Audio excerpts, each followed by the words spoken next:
The broadcast is now starting. All attendees are in listen-only mode.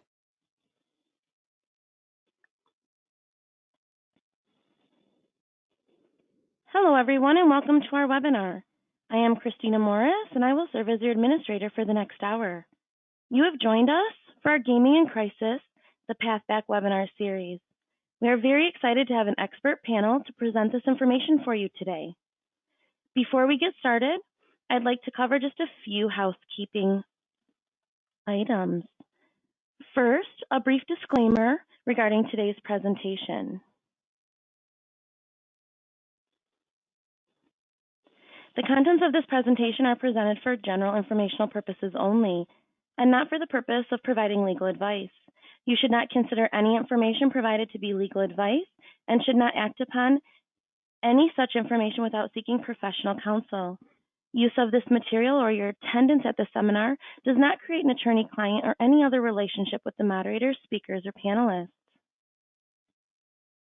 I would now like to take a moment to thank the state associations from Colorado, Illinois, Indiana, Iowa, Louisiana, Michigan, Mississippi, and Nevada for coming together to help promote this webinar event to their tens of thousands of employees impacted by the world events.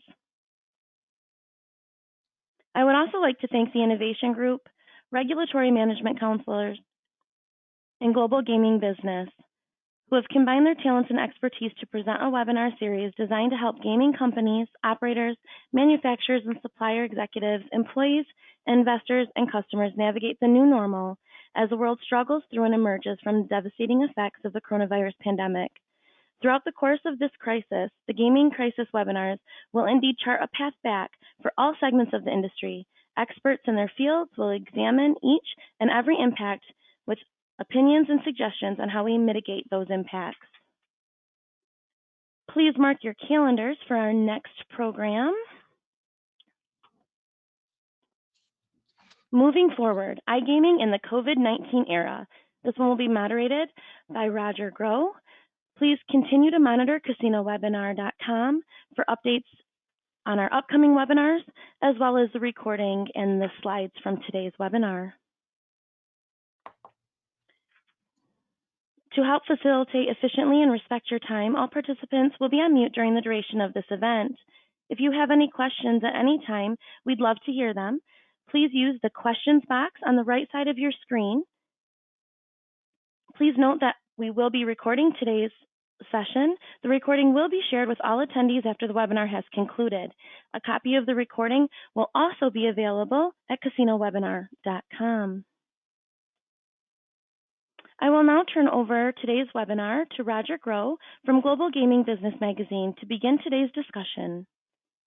Roger, you now have the floor. Thank you, Christina, and thanks to everyone who signed up for today's session. It's great to have you here and hope you'll get a lot out of this. When RMC, the Innovation Group, and GGB first discussed this series in March, our goal was to provide timely feedback from diverse industry peers on how they and their organizations were managing through the COVID-19 crisis. And I think in our first two sessions, we've achieved that. Today, the president's national stay-at-home order expires and won't be renewed. So after today, things will begin to change, albeit very slowly. After leading the way for the gaming industry, it's always the tribal government gaming sector of the industry. The resilient and innovative nature of Indian gaming has always been a part at the forefront of change in the gaming industry, and that will be the case with this situation as well. And while there are many similarities between commercial and tribal casinos, in the case of COVID-19, the differences are very much highlighted. The stakeholders in tribal gaming have very much more at stake than a few dollars and a stock price. The tribes that own casinos depend upon gaming for their very livelihood, so the response to the crisis is very different than in the commercial realm. Tribal governments depend upon casino revenues for their everyday services, so the shutdown of tribal gaming impacts the lives of all tribal members. Today, we're going to focus on those different responses and why the reopening of tribal casinos will look very different than their commercial cousins. Today's session, Tribal Troubles, How Indian Gaming Will Rebound, gathers some of the most knowledgeable experts in the field, folks who have spent their careers in Indian gaming. So let me give you a little brief introduction into the backgrounds of each of our presenters today. My longtime friend, John James, is a University of Nevada accounting graduate. John has more than 25 years of leadership experience as a seasoned casino gaming executive, having led several teams throughout the country, resulting in a reputation as being one of the most creative, innovative, and effective executives in the casino industry. John has held senior management positions with Gila River, Seminole Gaming, Morongo, and Foxwoods.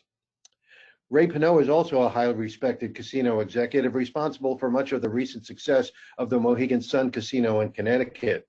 He is now a regional president for Mohegan Gaming and Entertainment, overseeing management and operations for tribal properties located in Uncasville, Connecticut, and Marksville, Louisiana, along with commercial operations in Wilkes-Barre, Pennsylvania. Ray brings more than 32 years of progressive business experience, including 15 years of tribal gaming experience. Matt Weesaw is recognized not only as an innovative leader in his tribe and the Indian gaming community, but has been a force at the national level as well. Matt is the tribal council chairman of the Pokagon Band of Potawatomi and president of the Pokagon Gaming Authority, which oversees the management and operations of the tribe's Four Winds casino enterprises in New Buffalo, Hartford, and Dowagiac, Michigan, and South Bend, Indiana. And Matt's going to open our discussion today and talk about how his properties will be attacking this from the tribal side. Matt, why don't you take it over?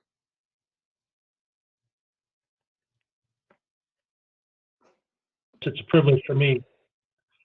Thank you, Roger. I appreciate that, and I appreciate being on a panel with other great leaders. This is an opportunity to show the Pokagon experience with everyone. You know, we recognize the devastation COVID-19 has caused in this country, and it has been particularly hard on Indian country. When this all began, we opened our emergency command center. We created a health task force, which was assembled in early March to develop a COVID-19 crisis plan. The task force meets daily, every day, to look at operational health, safety, and procedural recommendations to the Tribal Council and the Gaming Authority. This task force is very important to our process. And what I'm going to do here is just lay a little bit of a foundation on what I think will make our reopening just a little bit easier. Our task force is comprised of some of our brightest minds in our government, led by emergency manager of over 30 years, Deputy Chief Mike Bradley, but also playing an important part is our own citizen doctor, Dr. Morris, who is leading the process in establishing our protocols. We quickly aligned a strategy between the tribal government and the casino operations, along with our gaming commission. It was very clear in the onset that communication was going to be the key to our success. We consulted with other tribal leaders.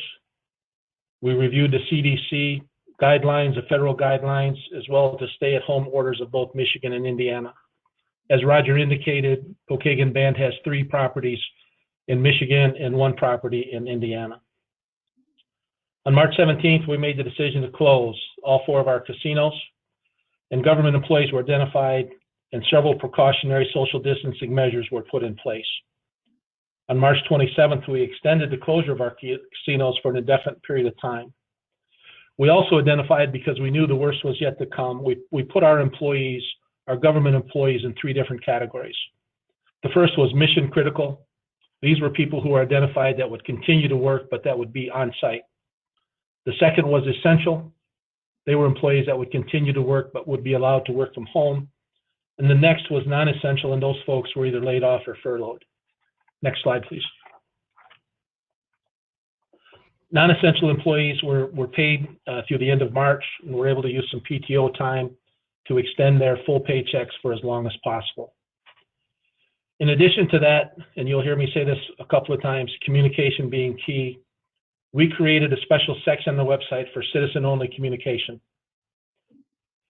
We have updated or have added new material to that on a weekly basis. Every Friday, a new memo comes out from the chairman.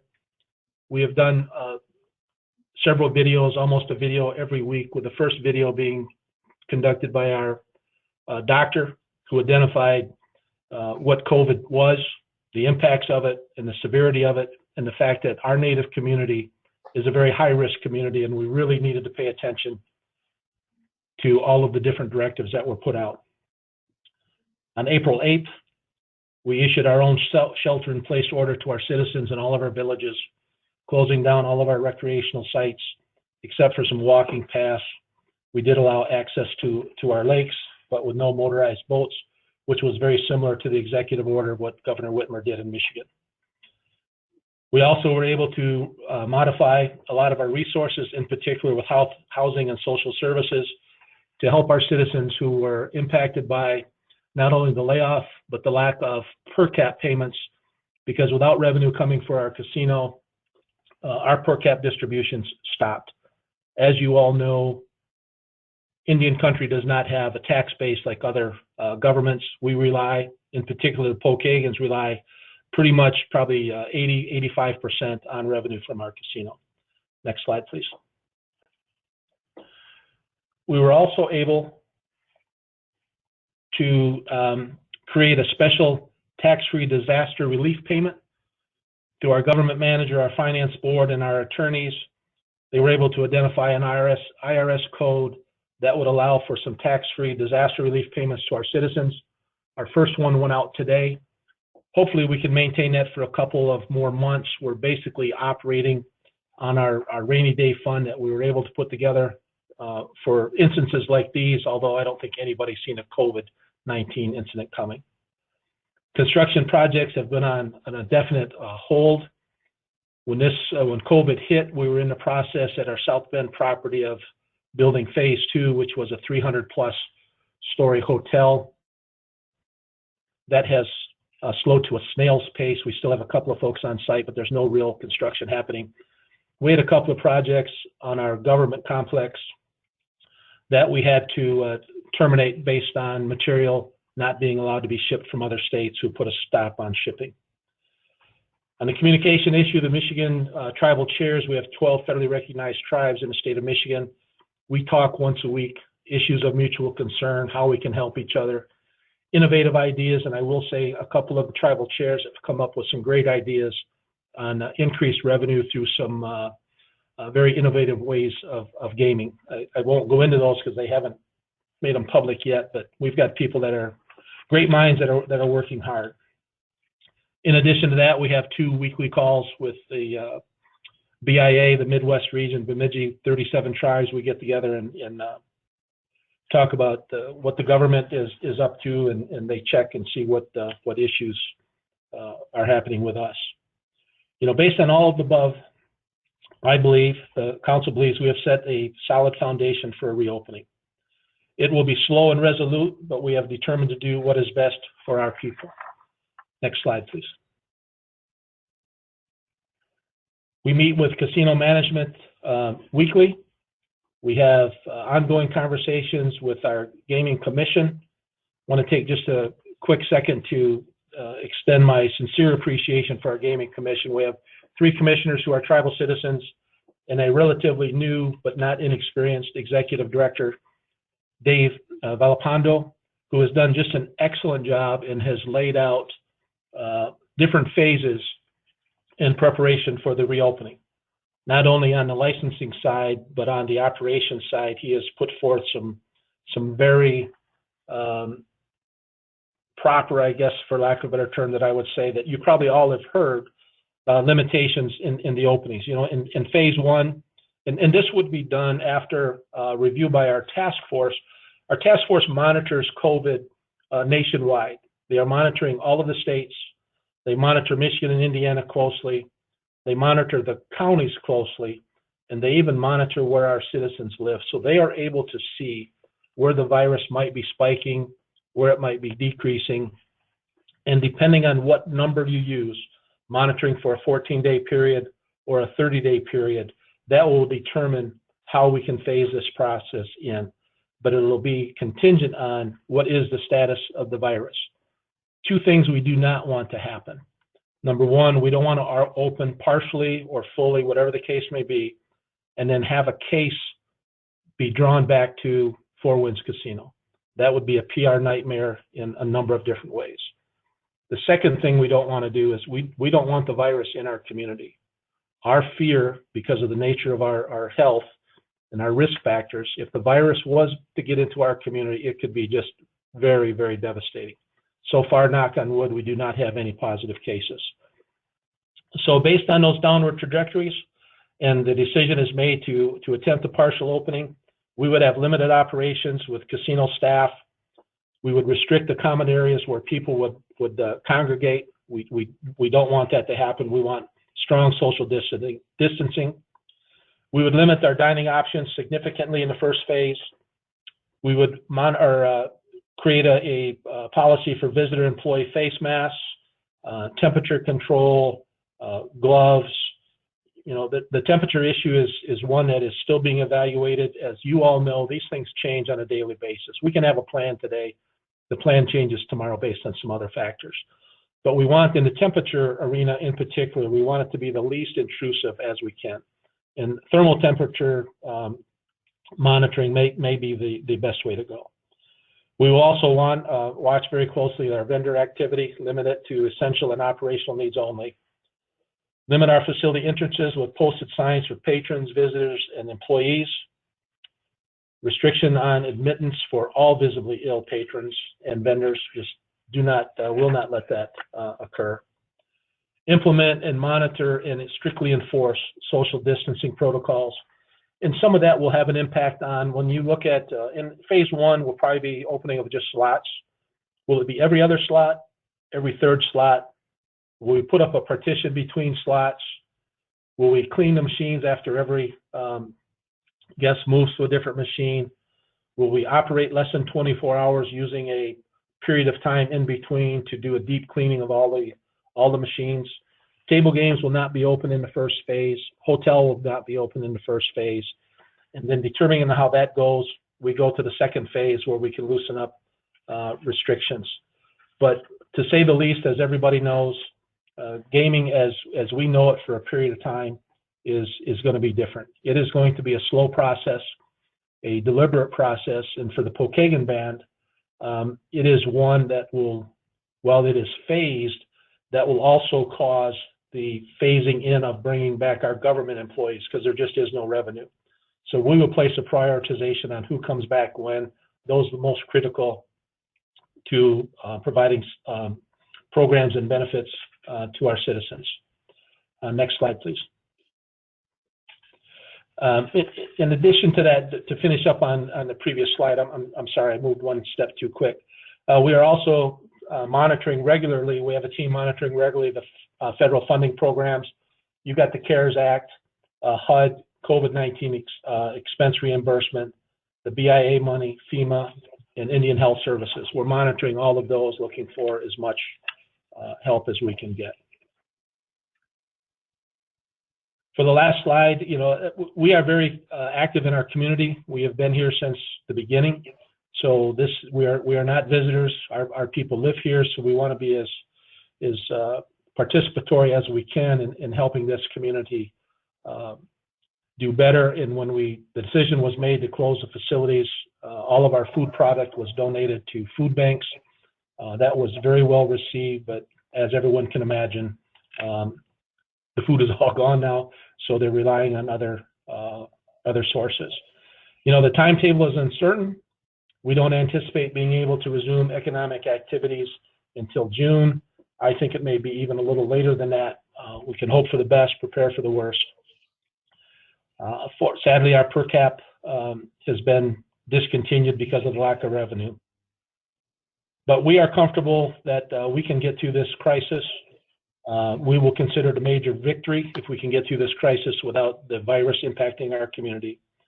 And I believe, council believes, we will rebound based on how we have handled the shutdown of our properties.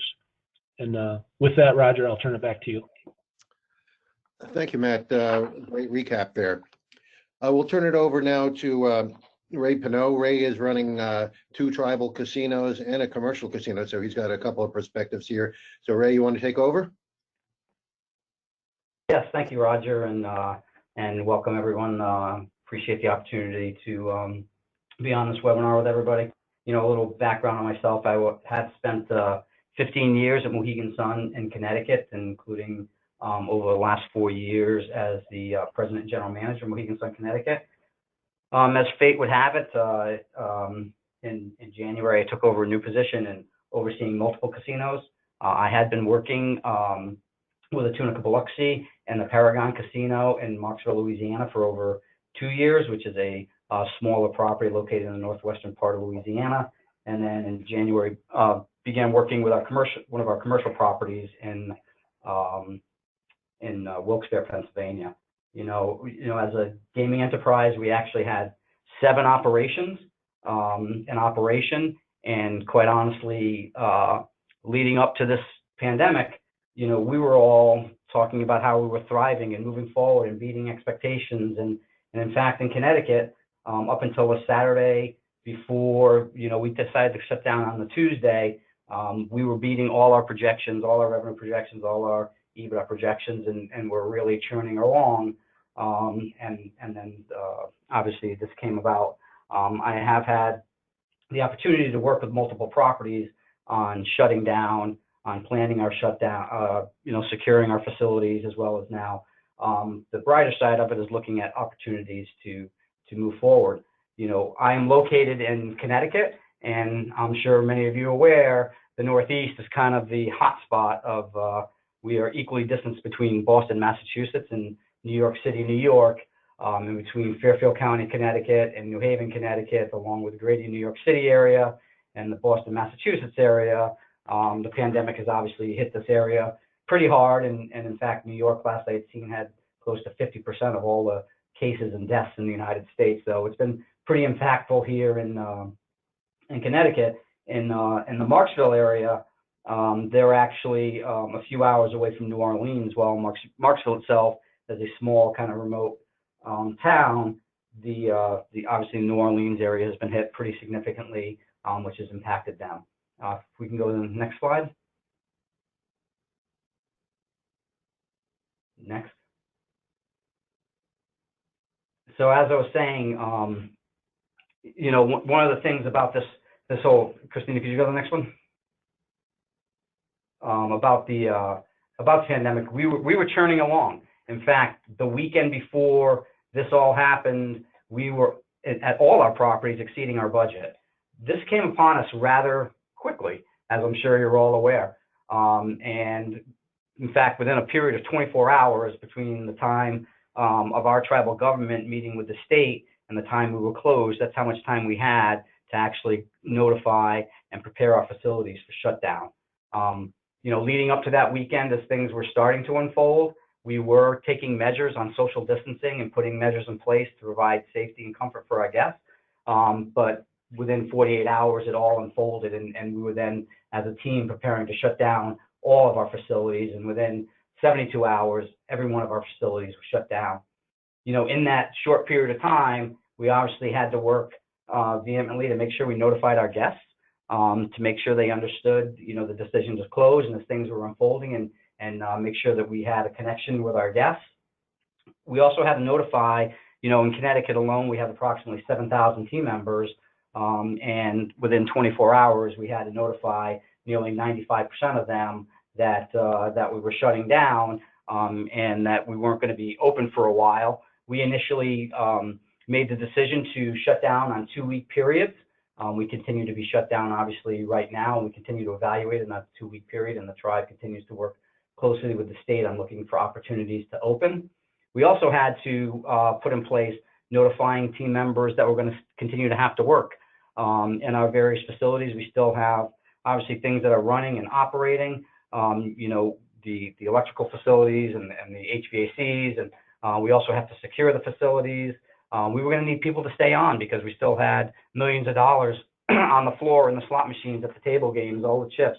So we were going to need people to stay on past the closing, and those that weren't. We actually had to coordinate with our regulators. You know, in over 20 years of operation in Connecticut, we had never closed. So we had to coordinate closely with our regulators on what we were going to do with all the money, what we were going to do with all the chips, what needed to be secured, what they want to continue to monitor. So in great coordination with our regulators, we worked to shut down quickly, secure the facility, and do the things we had to do to make sure that we had at least the property secured. We also had to secure the facility. Being a building that was never intended to ever close, we don't have locks on our doors. So how we were going to secure the facility, prevent, unwanted and unauthorized access, to make sure only people coming in that were we wanted to come in are going to be having access to the facilities. So we had to spend in a very short period of time getting together plans, making sure that we were securing the facility and securing all the money and all the gaming chips. That was accomplished in 24 to 48 hours in all of our facilities. And then we had another couple of weeks where we had to continue shutting down the facility. So, in each of the buildings, we have lights on everywhere. We have equipment running everywhere. We have food in various storage areas. So we had team members on, and similar to the chairman was saying, we took all our food out of all our refrigerators, out of all our locations, and we donated it to food banks. We didn't want it to go to waste. We knew we weren't going to be using it. So we made sure that at all our facilities that we were finding worthy charities that could take on that food. So in that 2-week period, we made sure that we were able to secure all our money, secure all our chips, shut down the facilities, lock it down, and create access points for only those team members we were going to need to continue to working on the facilities. In that 2-week period, we created ongoing maintenance and care of the building. You can't just, one of the things that's recently come out, not running water in hotel rooms or sinks for multiple weeks can lead to Legionnaire's disease. So we had to, think about things like that on how we're going to make sure that we're flushing our pipes properly and we're making sure they're continuing to operate.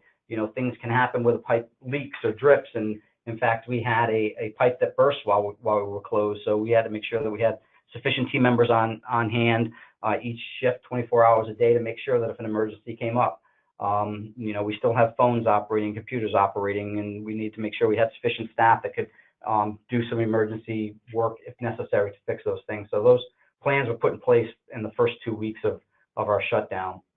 We also made some decisions on capital projects.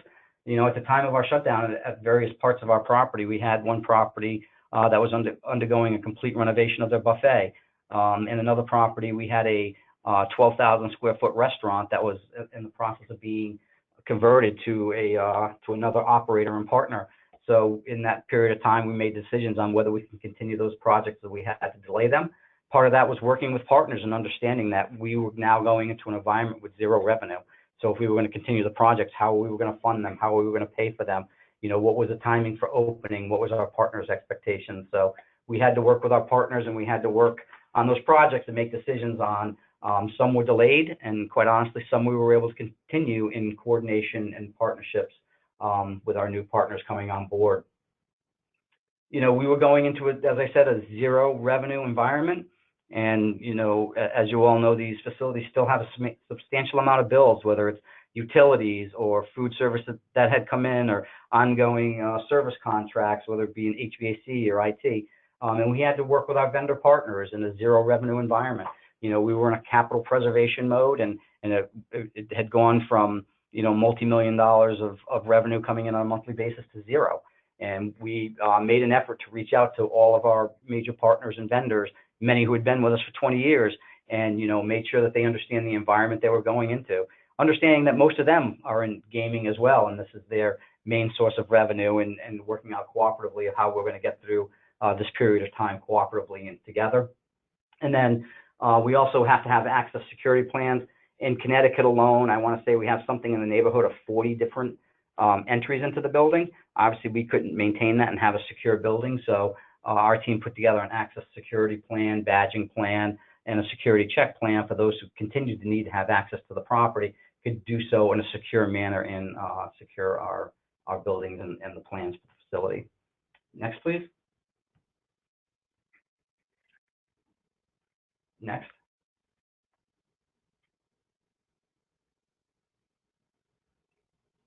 Next. So as part of the things that we did initially, and that is an ongoing effort for the property here, is we established a team member COVID-19 plan. Our general managers at the properties are posting updates to their team members to keep them apprised of what's happening at the property, what we're doing to secure the property, what we're doing on reopening the property, what we're doing thinking about and how we're going to provide a safe work environment, not only for our guests, but for our team members as well. We use that webpage, working also in direct contact and coordination with our health department to get the latest information from who or from the CDC on what's happening, to provide them information on what's happening locally and regionally, to give them updated information on what we're hearing from the governor and what's happening in this region. We also give them updates. Several weeks back, a few of our restaurants that were operating on a takeout basis decided they were going to close down, and we took the food from those restaurants and decided to distribute it to our team members. So we had a drive-up food gathering for our team members to come into the facility, drive around, and we handed through their windows dinners or lunches for a couple days for our team members. So we provide an ongoing effort to make sure that on a daily basis we're providing update to our team members on our COVID page. We've also staffed a team member hotline that's open Monday through Friday and also has an answering machine so you can leave messages. One of the biggest things we faced in Connecticut, particularly, is in the unemployment system was developed in 1970. They were not prepared for the number of unemployment claims that were going in. And we made sure that we were not only answering our team members, providing them with direct directions on how to apply for any unemployment, but also being their advocate and calling the state directly if they were having challenges with getting any unemployment. We answer any questions that team members have, whether it's what are we doing about safety, when are they coming back, what are our plans. So team members have an access to our HR team to call in and ask questions and get answers either from our HR team or from our executives who are still providing that information. Like I said, our GMs are regularly updating and providing posts to our team members on that website. We're providing regular health updates on that website. We're giving them information on what we're getting from the CDC, what we're getting from states, what we're tracking, and what we're seeing from trending. We're providing them with unemployment and benefit assistance. We have maintained benefits for all of our team members in this interim period. So if they have concerns or issues with utilizing their healthcare benefits, we are maintaining services here on property to be able to help them with those. We continue to maintain a minimal social media and advertising staff, mainly to communicate with our guests. There's still a lot of activity, particularly in social media.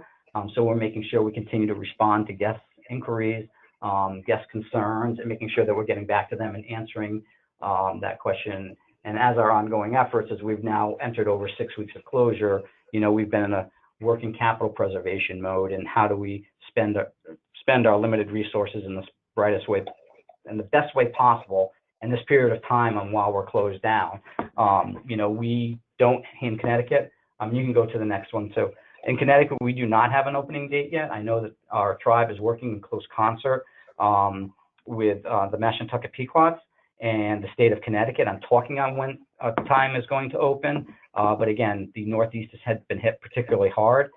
Connecticut in particular started from the west coast of Connecticut, which would be our Fairfield County area, and it's now moved east. It's spread through New Haven and Hartford.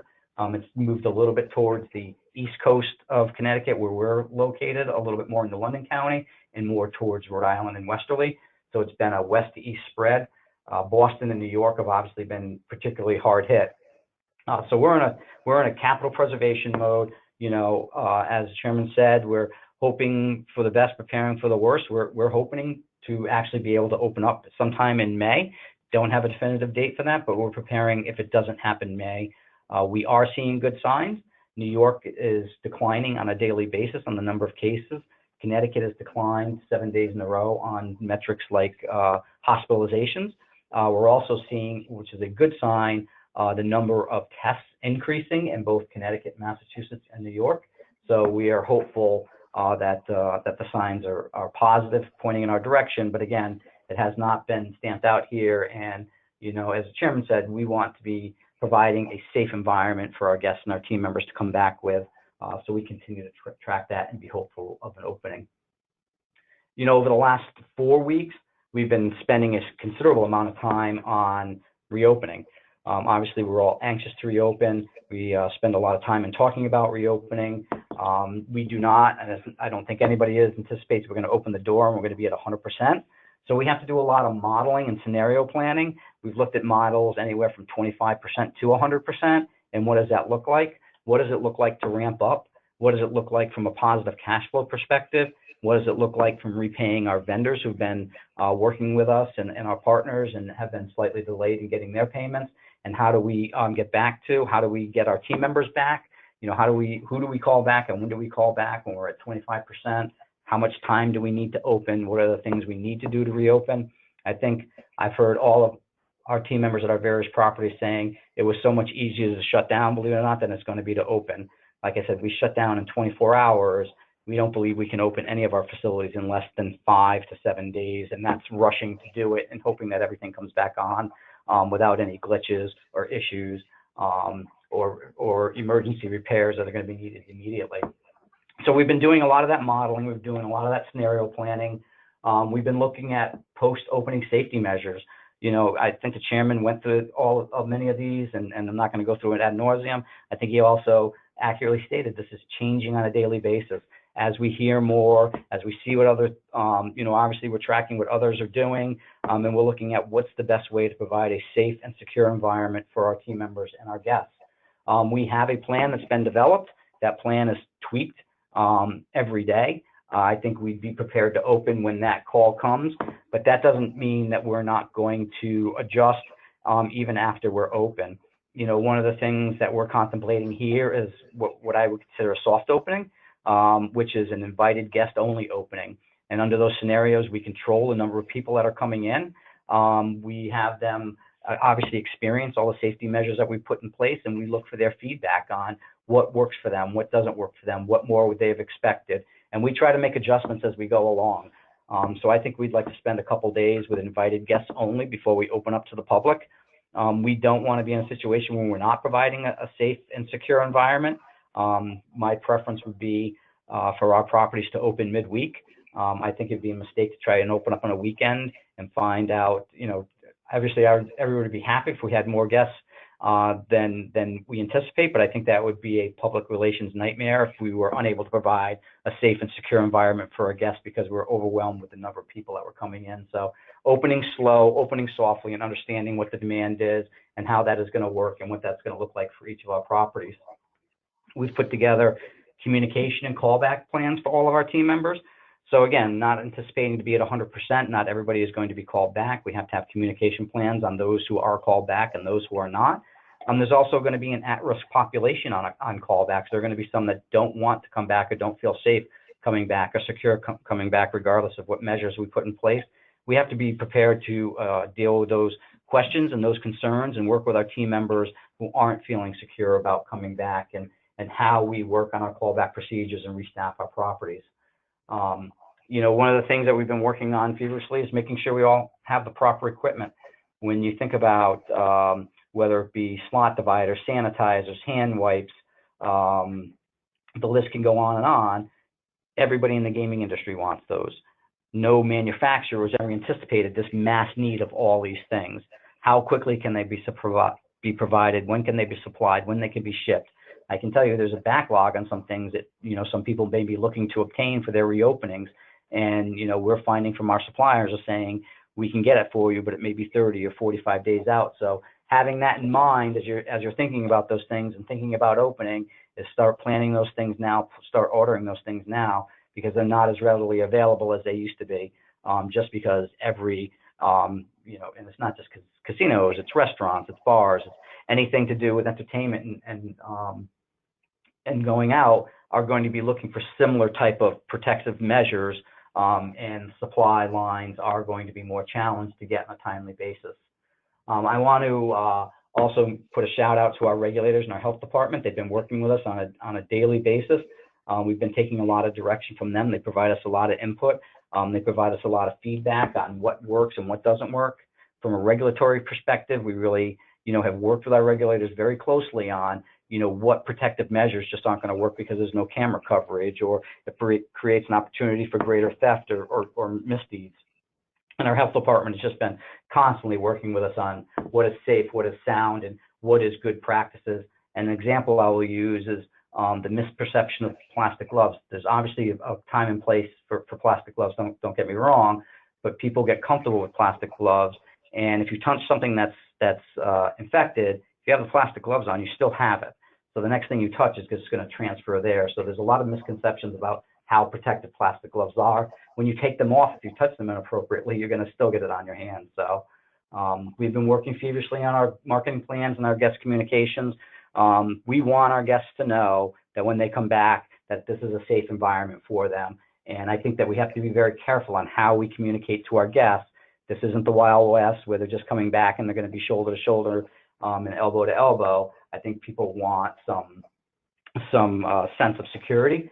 Obviously working with the local community, working with the local media, and making sure that we're getting the right message out, and making sure that we're portraying our facilities in the best light possible, that we are partners, we are community partners, and the chairman said it. In Marksville, as well as here in Connecticut, we've been here forever. We were here first. We're not leaving. We're not going anywhere. We're not just tenants just renting to come here. And we want to make sure that we're here for a long time. So I see I'm getting the screen to call it quits here. So I will turn it back over to Roger. Thank you, Ray. Very informative there. We want to make sure we got plenty of room for John here, and I have to give John credit for actually inspiring this.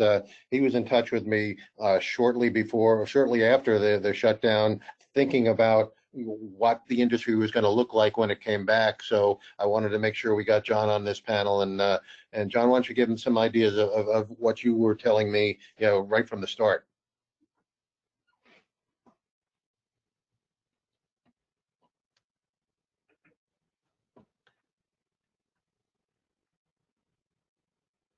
Hello, John. I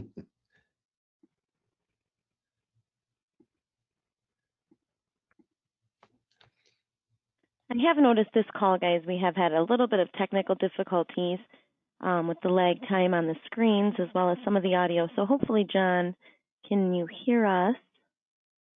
Sorry about that.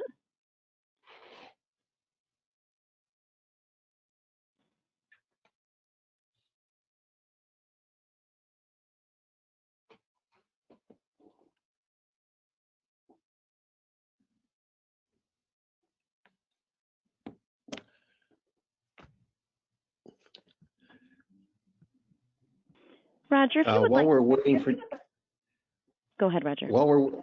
while we're waiting for John, I got a couple of questions that has come through for Matt and for Ray.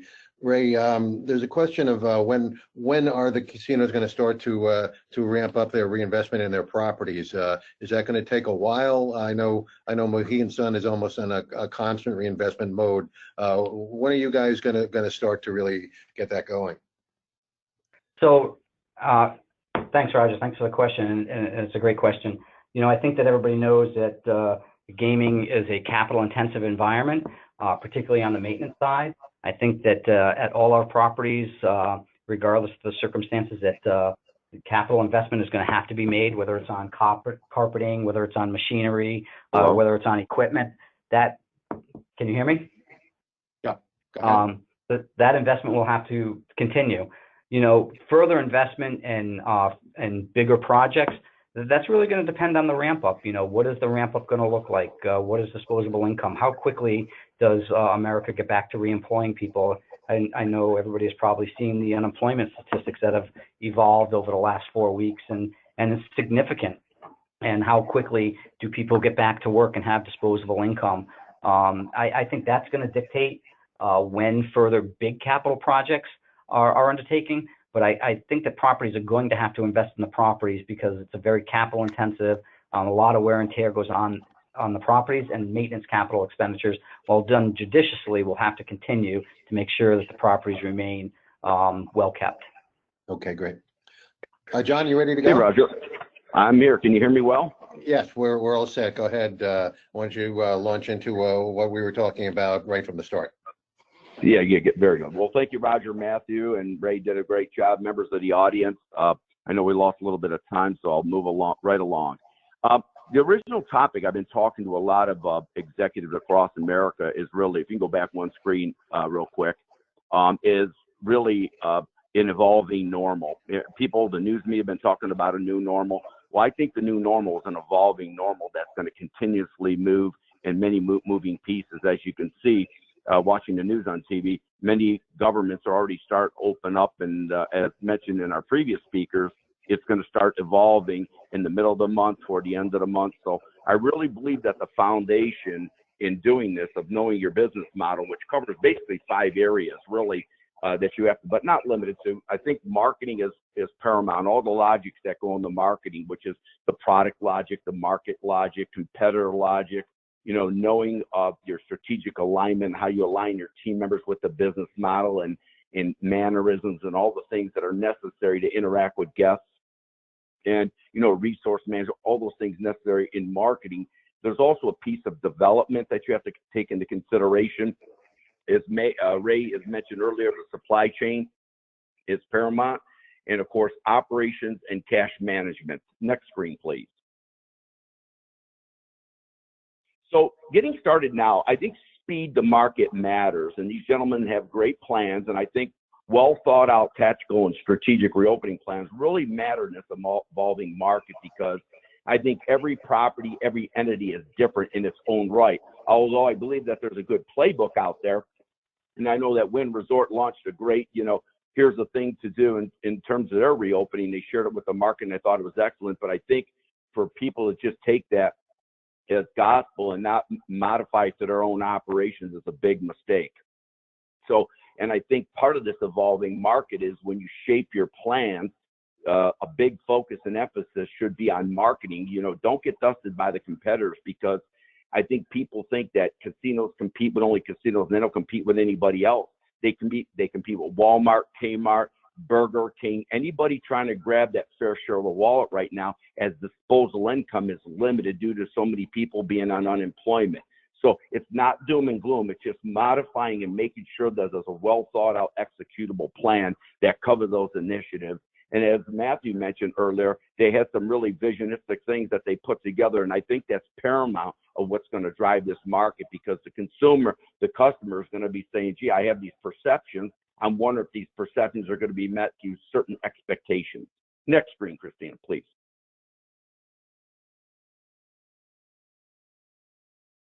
So I think the foundation of reopening plan, and they did a great job, but I think the right phased approach to reopening is really, really important, especially when a team of executives have to immerse themselves in the impacts that have occurred and what's most likely will occur to that business. Again, everybody's demographic, geographic, market segmentation is slightly different. Some of them may be in similar markets, but I think immersing yourself in knowing those impacts and how it will happen, especially, for example, like it was mentioned several times about gaming commissions. Well, historically, gaming commissions has been built on, let's identify customers. Well, if the property start modifying their uniform policy, where team members are allowed to wear masks and customers wear masks, that's a whole new ball game. So as you can see, that technology is going to evolve in these emerging technologies for these markets that will impact the property. So it's, hey, brace yourself. You got to be aware of that, and you got to be able to answer the question up front. Are you really battle ready in your playbook of outlining these measures to protect the future operating performance of a casino? So collaborative decisions, obviously, Ray mentioned it, Matthew mentioned it. Overarching goals and objectives of the vision, the mission, the core value, all the service standards and management agreement and standard operating policies is important. Some organizations may have to go back and look back and say, gee, are we really operating to our vision anymore? And maybe that vision is an overarching vision that accommodates these blips in our markets, but it lends itself that you have to go back and say, well, if your primary purpose of being in this business is no longer X, Y, and Z, you may have to make a modification to those missions and vision statements to ensure that your core operating policies and procedures completely align and the team members are all walking in the same step of what those overarching initiatives are. Because at the end of the day, those team members are looking for solid guidance. They want to see key actions, priorities. They want to know the considerations, assumptions that have been made to evolve in these marketing conditions, how it involves them, and how can their jobs be more impactful to these entities and casinos that they're help operating.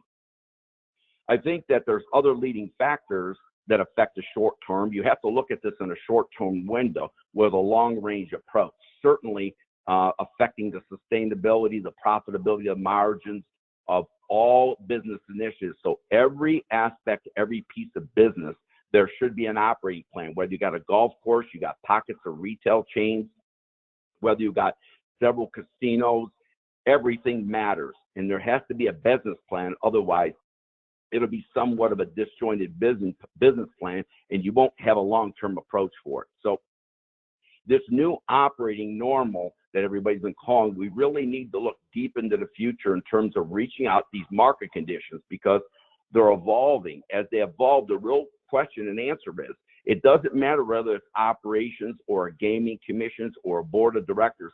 Is everybody built to be nimble? Are they fluid? Are they ready for speed to market? Are they agile? Are they acrobatic enough to make quick decisions, taking actions on it that are based on well-informed data and approaching risk levels? Ray mentioned risk levels earlier, okay?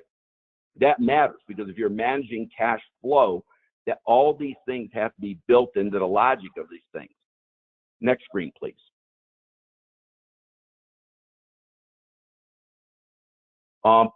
So just the beginning. This is just the beginning. So as a starting platform, whether you're opening up in the middle of May, whether you're open up at the end of May, that's just the beginning, the way I look at it. I think the team, the reopening plan, really needs to foster the spirit of being relentless in getting things done. You know, you have to have a seamless transition plan that's highly effective in execution in order to meet and satisfy guest perception and expectations. That is the big key, because if there's one time in life that we can change and do things a little differently, now is the time, because guests are like everybody else. They're wondering what the new normal is going to be. And I think we can shape those things along with them to meet their expectations and whatever those perceptions are. So I think that's paramount to really, really immerse yourself and focus on.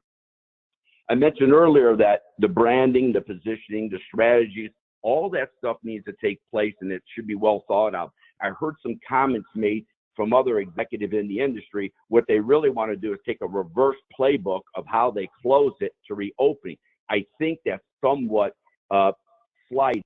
You know, you don't want to take that kind of approach, because if you reverse exactly what you did, chances are, what if your marketing strategies, okay, your branding, your positioning doesn't no longer align with those guest promises, those service expectations? So it really, really matters that has to be focused on as a priority in terms of operating a property, and it has to be in collaboration with the gaming commission, board of directors, bankers, lawyers. Everybody needs to be fully aligned to make this successful.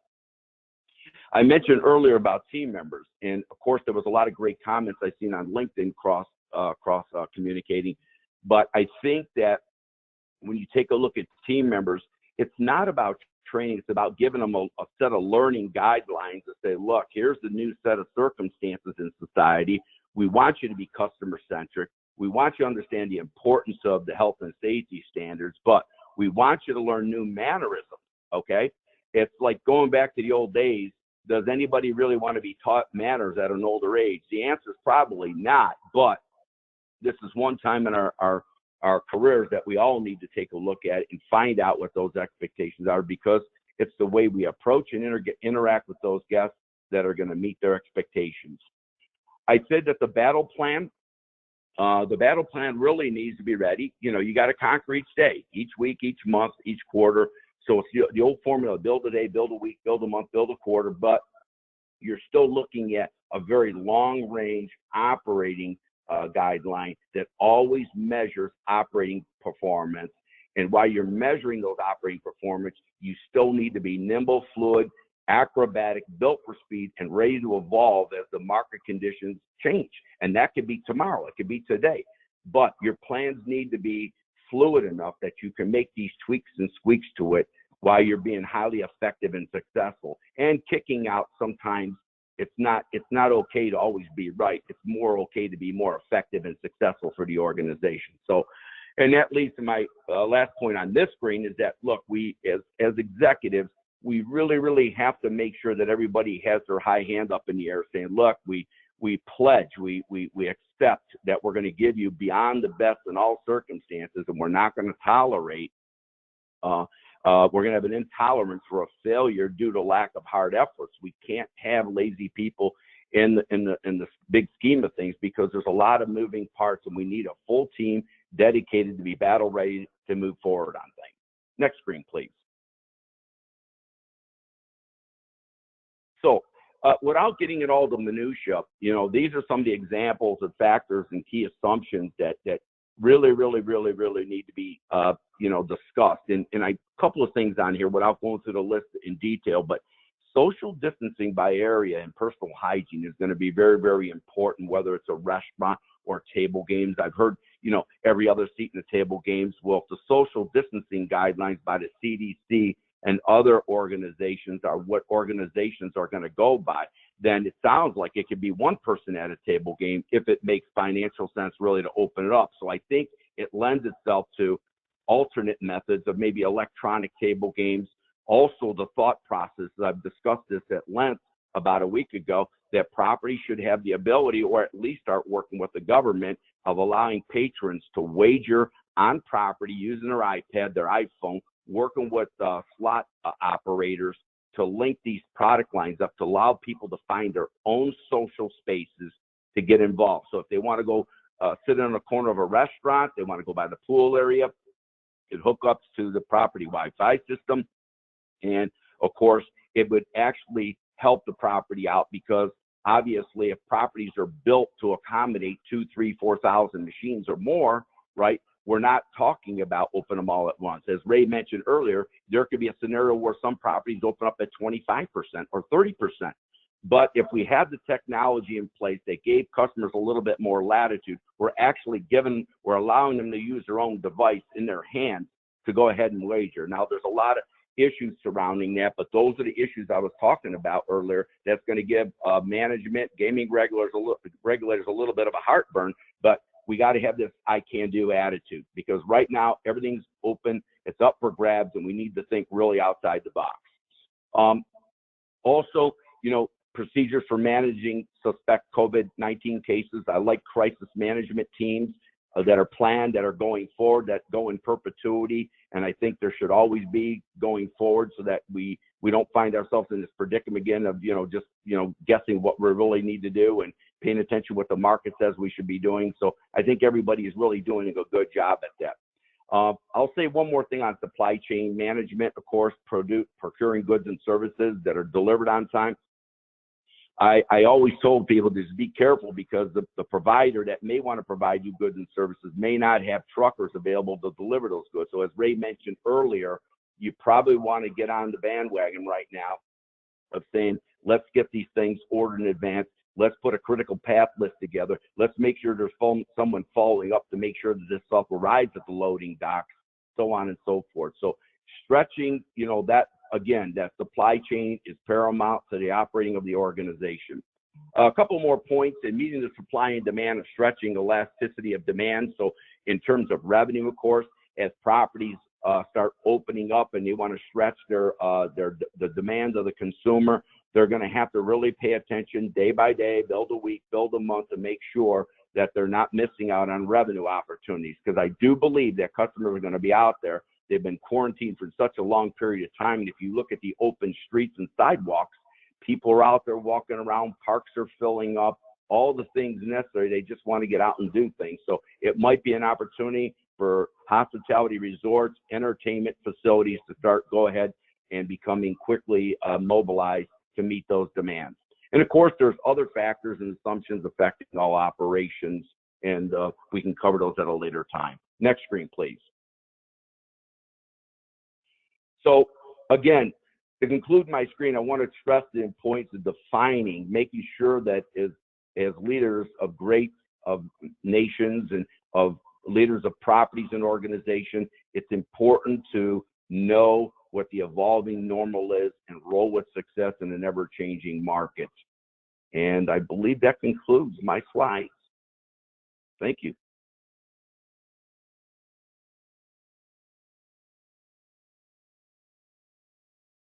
Thank you, John. That was really interesting. We're really run out of time, but I do want to get one question in here, and I'm going to amalgamate a couple of questions that have come in. I'm going to first send this to Matt.